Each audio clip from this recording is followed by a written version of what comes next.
नागपुर से बता दें, आगजनी पथराव का मामला, कोर्ट ने 46 आरोपियों को हिरासत में भेजा है। 21 मार्च तक आरोपियों को हिरासत में भेजा गया ताकि उनसे पूछताछ की जाए। आपने इससे पहले नागपुर की तमाम तस्वीरें देखी थी, अलग अलग जगहों की। सभी दंगाइयों की पेशी हुई है, 46 दंगाइयों की, और 21 मार्च तक पुलिस कस्टडी में उनको भेजा गया है। पुलिस अब उनसे पूछताछ करेगी कि आखिरकार कौन शामिल था और कब से प्लानिंग की गई थी। ये पुलिस का फ्लैग मार्च इस वक्त आप देख रहे हैं, पुलिस की निगरानी वहां पर कड़ी है। और आप इन तस्वीरों में देख रहे हैं कि पुलिस ने फ्लैग मार्च भी किया है। देर रात की तस्वीरें आपको दिखा रहे हैं।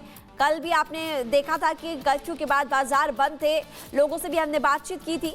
और इस वक्त बड़ी खबर अपडेट आपको बता रहे हैं कि 46 दंगाइयों की पेशी हुई है और उनको 21 मार्च तक पुलिस की निगरानी में भेजा गया है। पुलिस ने उनको हिरासत में ले लिया है। उनसे पूछताछ की जाएगी कि आखिरकार कब से प्लानिंग की गई थी और इसमें और कौन कौन शामिल था। लेकिन नागपुर में पुलिस ने फ्लैग मार्च किया है, उसकी तस्वीर भी इस वक्त हम आपको दिखा रहे हैं, जिसमें आपको नजर आएगा कि पुलिस नजर बनाए हुए हैं। और इससे पहले भी सीसीटीवी कैमरास के जरिए भी पुलिस लगातार उन लोगों की तलाश कर रही है जो अभी भी फरार है, जो छिपे हुए हैं और जो दंगा करने के दौरान शामिल थे।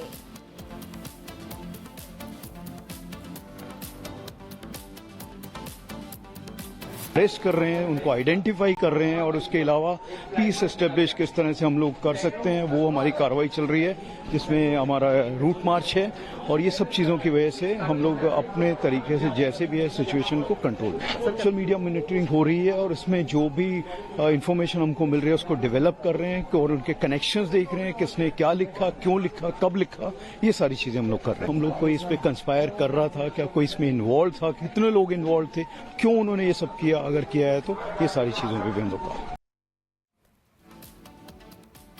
कौन कौन लोग इसमें शामिल थे और क्यों उन्होंने ये सब किया, आप सुन रहे थे कि ऑफिशियल्स ने ये जानकारी दी है। और अभी भी लगातार जो लोग हैं उनकी धरपकड़ की जा रही है।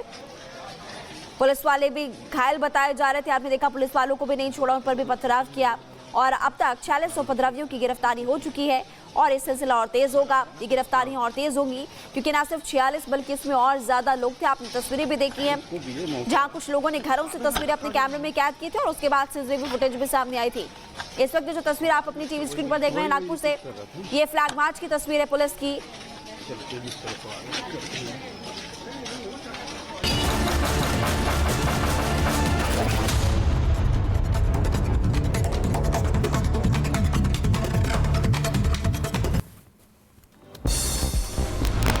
अंतरिक्ष से धरती पर वापस लौटी सुनीता विलियम्स, 9 महीने बाद अंतरिक्ष से सुनीता विलियम्स की सुरक्षित घर वापसी। भारतीय समय अनुसार सुबह 3:27 पर सफल लैंडिंग। अंतरिक्ष से आने के बाद सुनीता विलियम्स की पहली तस्वीर भी सामने आई। सुबह 4:42 पर मुस्कुराते हुए ड्रैगन कैप्सूल से बाहर निकली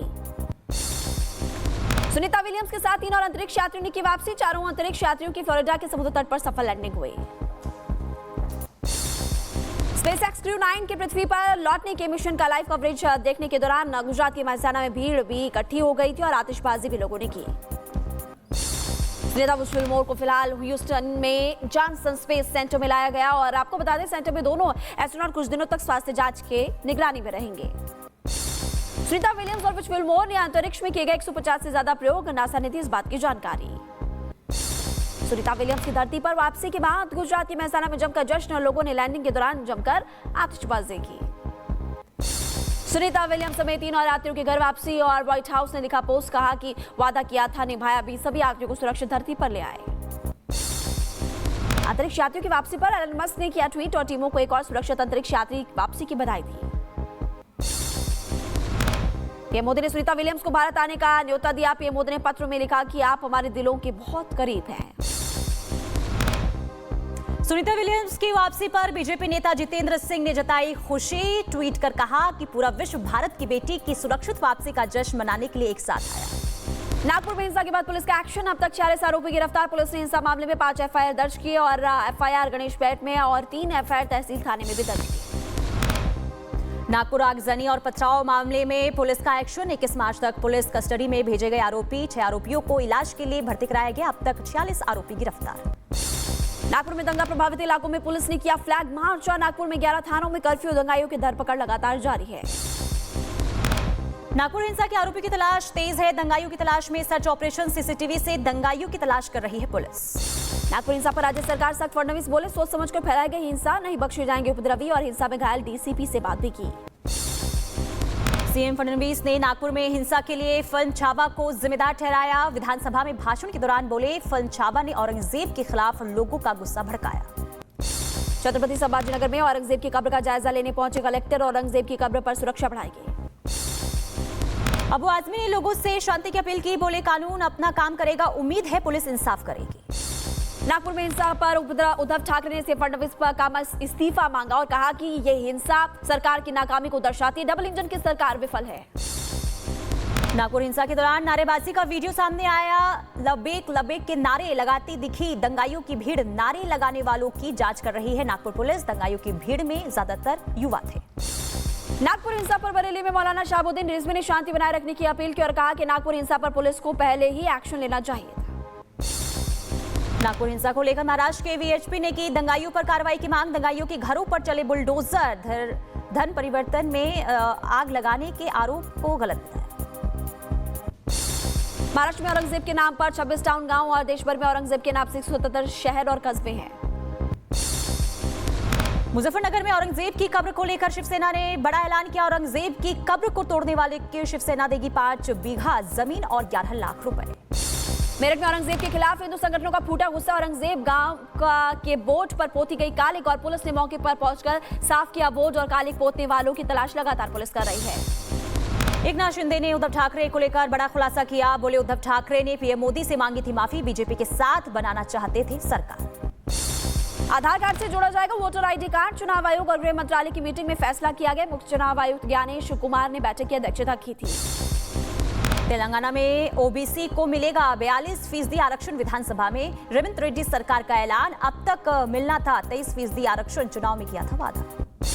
हिमाचल विधानसभा में उठा खालिस्तान का मुद्दा। नेता प्रतिपक्ष जयराम ठाकुर ने उठाया मामला और प्रदेश में पिछले दिनों कारों और बाइक्स पर दिखे थे भिंडरावाला के झंडे और पोस्टर्स। प्रयागराज में सफल महाकुंभ के आयोजन पर प्रधानमंत्री ने जताई खुशी। संसद में कहा, महाकुंभ से निकला एकता का अमृत। छोटे बड़े का नहीं था कोई भी भेदभाव।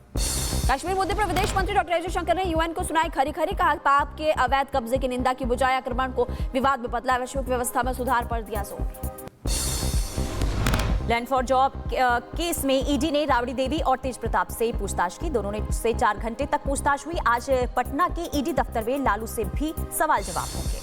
अमेरिकी बिजनेसमैन जॉर्ज सोरोस से जुड़ी हुई संस्थाओं पर ईडी का एक्शन और बेंगलुरु में 8 जगहों पर छापे पड़े। भारत के सरकार के खिलाफ साजिश में सोरोस शामिल रहा है। जम्मू कश्मीर में एनआईए का बड़ा एक्शन। घुसपैठ से जुड़े मामलों की जांच तेज। जम्मू में 12 जगहों पर एनआईए की छापेमारी। जम्मू कश्मीर के शोपियां में आतंकियों की बड़ी साजिश। नाकाम बम निरोधक दस्ते ने आईईडी को किया डिफ्यूज और हबरीपोरा इलाके में आतंकियों ने लगाई थी आईईडी। उत्तराखंड में अवैध मदरसों पर कार्रवाई जारी। सितारगंज और काशीपुर में 15 मदरसे किए गए सील। पंजीकृत होने वाले मदरसों को सील किया जा रहा है। संभल में अवैध कब्जे पर बुलडोजर चलाने की तैयारी। वारिस नगर में बने हुए अवैध मस्जिद और घरों के कागजों की जांच हुई। सरकारी जमीन पर अवैध निर्माण पर एक्शन होगा। संभल के शाही जामा मस्जिद में आज रंगाई पुताई के काम का आखिरी दिन। एसआई की निगरानी में बाहरी दीवारों पर हो रहा है सफेद रंग। संभल सांसद के मकान पर चल सकता है बुलडोजर और मकान को लेकर सांसद वर्ग से कोई और साक्ष्य पेश नहीं किया गया। आपको बता दें, दीपा सराय में मकान बनवा रहे थे सपा सांसद और अब तक 22 मार्च को जांच रिपोर्ट के बाद कार्रवाई होगी। अयोध्या के राम मंदिर में राम दरबार का सिंहासन बनकर तैयार हो गया। मकराना के सफेद संगमरमर के पत्थरों से हुआ है निर्माण। मंदिर की पहली मंजिल पर बनेगा राम दरबार। मथुरा में केशव वाटिका की तरह कृष्णकूप खोलने की मांग। अब श्री कृष्ण जन्मभूमि मुक्ति न्याय से सूचित किया गया। सचिव को पत्र लिखा गया और कृष्ण वाटिका की तरह खुले कृष्णकूप पूजा करने का अधिकार मिले, ये भी मांग की गई है। मध्य प्रदेश के शाजापुर में रंगों का पर्व रंग पंचमी। आज रंगों से बचाने के लिए मुस्लिम धर्म स्थलों को त्रिपाल से ढका गया। होली के 5वें दिन रंग पंचमी धूमधाम से मनाई जाती है। मुजफ्फरनगर में सुरक्षा के लिए पहुंचे प्रेमी युगल और परिजनों के डर से मांगी सुरक्षा। धर्म परिवर्तन पर युवती ने प्रेमी संग हिंदू रीति रिवाज से शादी